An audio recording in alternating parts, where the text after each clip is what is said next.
Dying.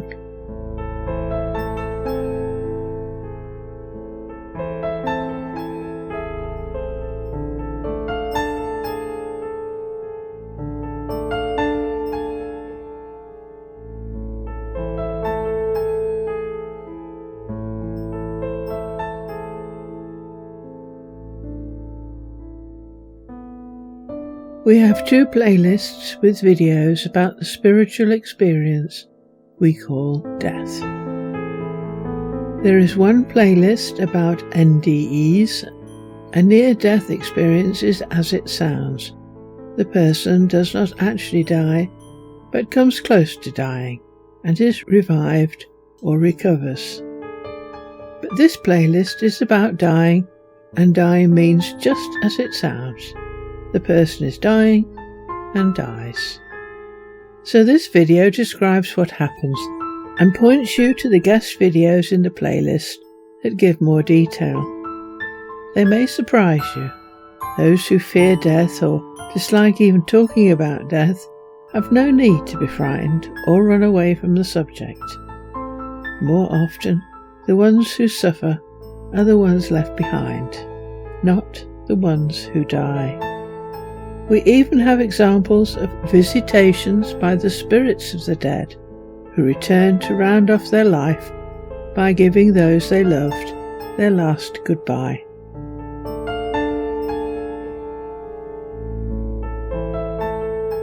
Is dying that bad? For those who watch a person they love decline towards death, the answer to this question would be yes. But for those who are dying, the surprising answer is often no. As long as they are being looked after, it is sometimes a time of relief and a time of certainty because the end is known. For some, it can also be a time of joy, as each day is then a bonus, and that gift of an extra day of life can be enjoyed to the full. No need to do the things necessary for everyday existence. No onerous obligations. No pointless goals. A sort of isness that can bring great contentment. Pleasure is obtained from very small things. The weather, the skies and clouds, a blown rose, the sound of the wind in the trees, birds' song, peace and quiet, small children, the taste of a strawberry, the savour of a cup of tea, somebody's hand in theirs. And if you let it, love predominates and fear drifts away, but only if you let it. We have one guest video, Dying Young, It's Not What You Think, in Deathland number 7, about a young man who is not in a hospice but is dying. And another guest video, Before I Die, a day with terminal ill patients, Deathland number 2, about those in a hospice. Both these are from a series of videos worth exploring further.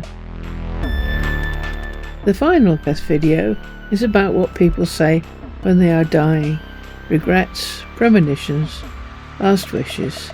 It is called What Do People Say Before They Die?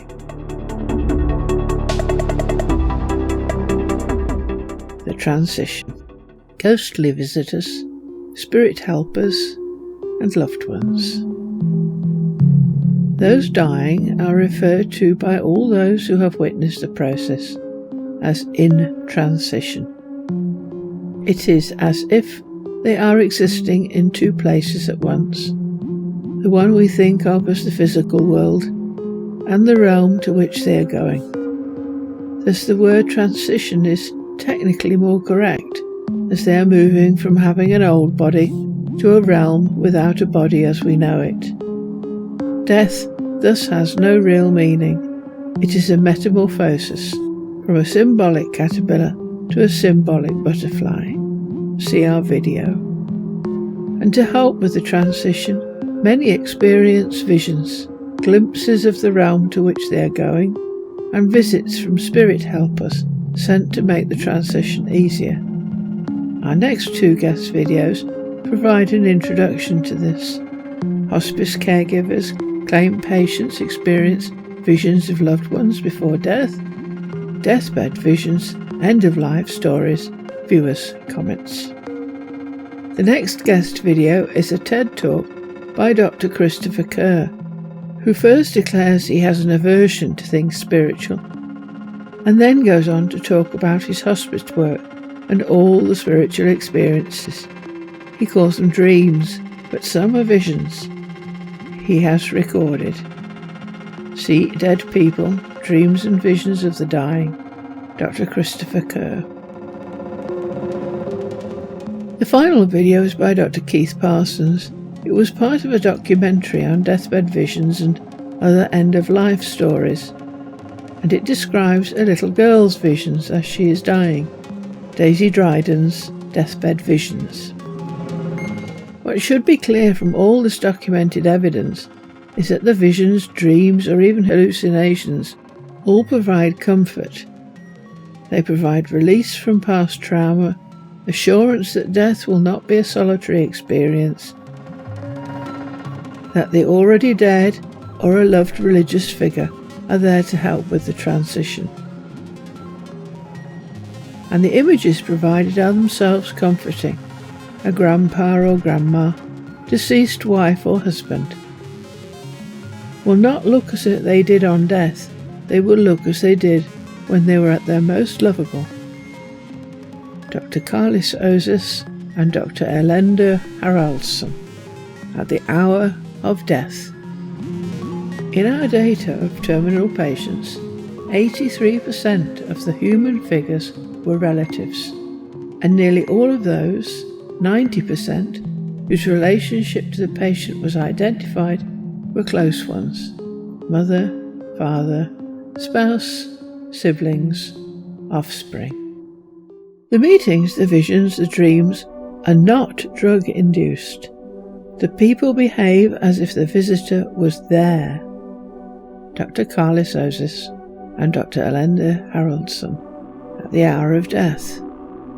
In a very soft voice, and with a smile on her face, she had an endearing conversation about how much she loved him, his husband, how much she missed him, and how she knew she would join him.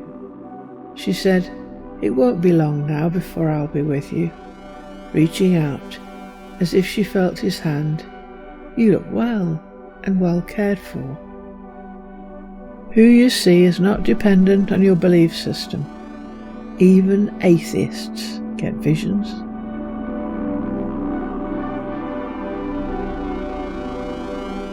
Terminal lucidity.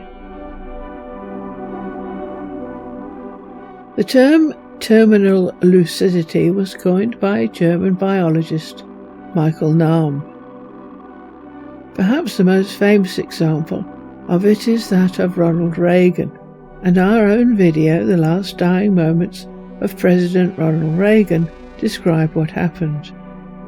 In order to provide another example, we have also included a guest video by Dr. Jeffrey Mishlow in conversation with Stafford Betty, Professor of World Religions and a specialist in afterlife research.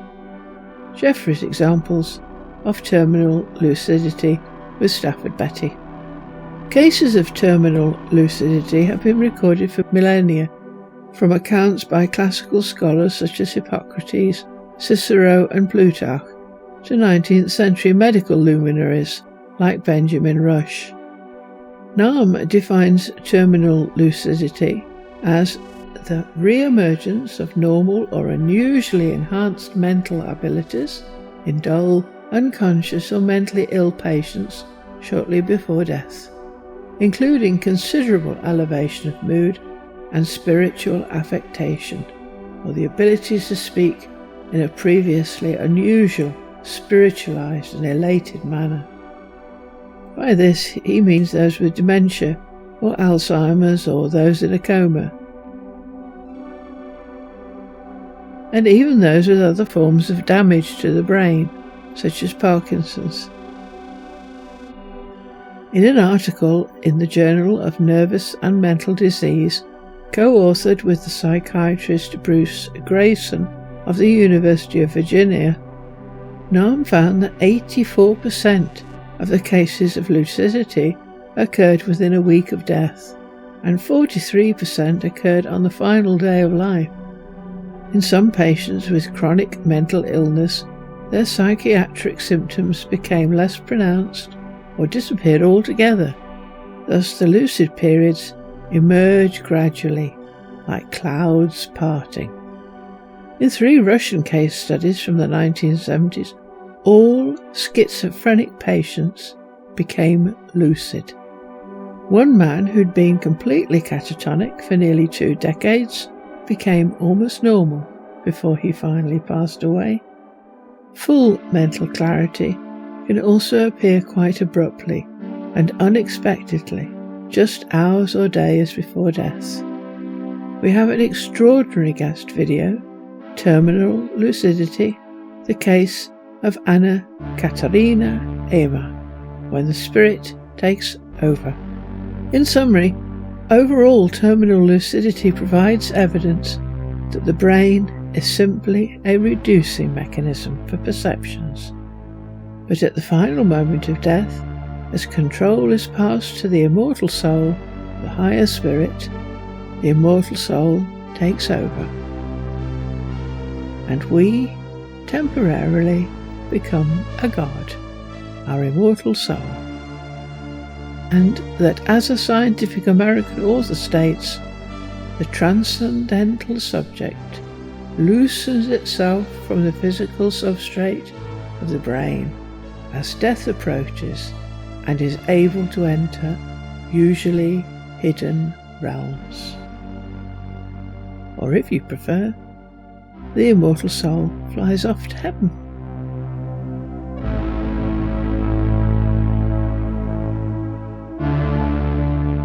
After-death visitations by the dead person. The remaining guest videos in the playlist simply support this view. The immortal soul survives death. It may leave the body behind, like someone throwing away its old worn-out clothes and shoes. See Feet and Shoes video. But it still has a very active afterlife, as the remaining guest videos in the playlist show. Dr. Peter Fenwick, Deathbed Coincidences, describes case histories of these spirits visiting loved ones after they have supposedly died. Dr. Ian Stevenson, Evidence for Life After Death, Apparitions and Deathbed Visions Part 1, covers both visions before and after dying. And we conclude the playlist with 2 more unusual but interesting videos. The Afterlife Views of Sir William and Lady Barrett, and If Tomorrow Starts Without Me, read by Tom O'Bedlam. Alexander Pope. O death, where is thy sting? Vital spark of heavenly flame, quit, O quit this mortal frame. Trembling, hoping, lingering, flying, oh the pain, the bliss of dying. Cease, fond nature, cease thy strife, and let me languish into life. Hark, they whisper, angels say, sister spirit, come away. What is this absorbs me quite, steals my senses, shuts my sight, drowns my spirits, draws my breath? Tell me, soul, can this be death?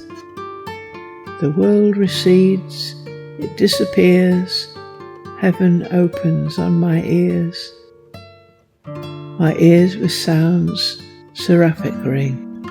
Then lend your wings, I mount, I fly, O grave, where is thy victory?